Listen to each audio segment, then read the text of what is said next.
Chapter 2 Dorothy Meets Button-Bright. The 7th road was a good road, and curved this way and that, winding through green meadows and fields covered with daisies and buttercups, and past groups of shady trees.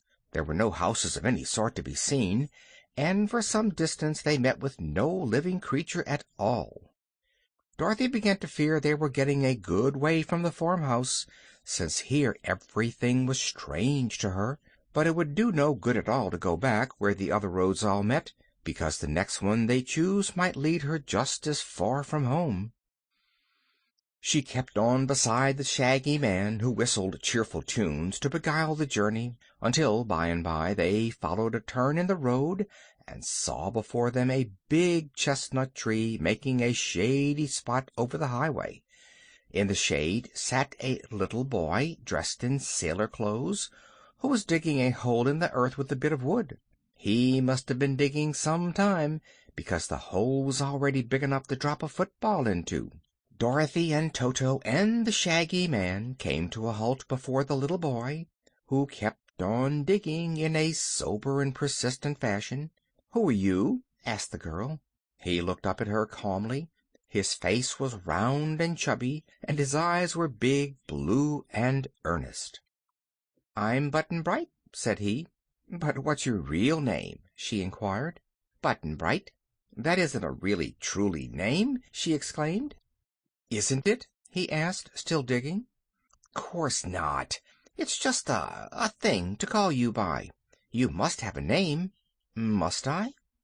"To be sure. What does your mamma call you?" He paused in his digging and tried to think. "Papa always said I was bright as a button, so mamma always called me Button-Bright," he said. "What is your papa's name?" "Just Papa." "What else?" "Don't know." "Never mind," said the Shaggy Man, smiling. "We'll call the boy Button-Bright, as his mamma does. That name is as good as any, and better than some." Dorothy watched the boy dig. "Where do you live?" she asked. "Don't know," was the reply. "How did you come here?" "Don't know," he said again. "Don't you know where you come from?" "No," said he. "Why, he must be lost," she said to the Shaggy Man. She turned to the boy once more. "What are you going to do?" she inquired. "Dig," said he. "But you can't dig forever. And what are you going to do then?" she persisted. "Don't know," said the boy. "But you must know something," Dorothy declared, getting provoked. "Must I?" he asked, looking up in surprise. "Of course you must. What must I know?" "What's going to become of you, for one thing," she answered. "Do you know what's going to become of me?" he asked. Not exactly," she admitted. "Do you know what's going to become of you?" he continued earnestly. "I can't say I do," replied Dorothy, remembering her present difficulties. The Shaggy Man laughed. "No one knows everything, Dorothy," he said. "But Button-Bright doesn't seem to know anything," she declared. "Do you, Button-Bright?" He shook his head, which had pretty curls all over it, and replied with perfect calmness, "Don't know." Never before had Dorothy met with anyone who could give her so little information. The boy was evidently lost, and his people would be sure to worry about him. He seemed 2 or 3 years younger than Dorothy, and was prettily dressed, as if someone loved him dearly and took much pains to make him look well. How, then, did he come to be in this lonely road, she wondered. Near Button-Bright on the ground lay a sailor hat with a gilt anchor on the band. His sailor trousers were long and wide at the bottom, and the broad collar of his blouse had gold anchors sewed on its corners. The boy was still digging at his hole.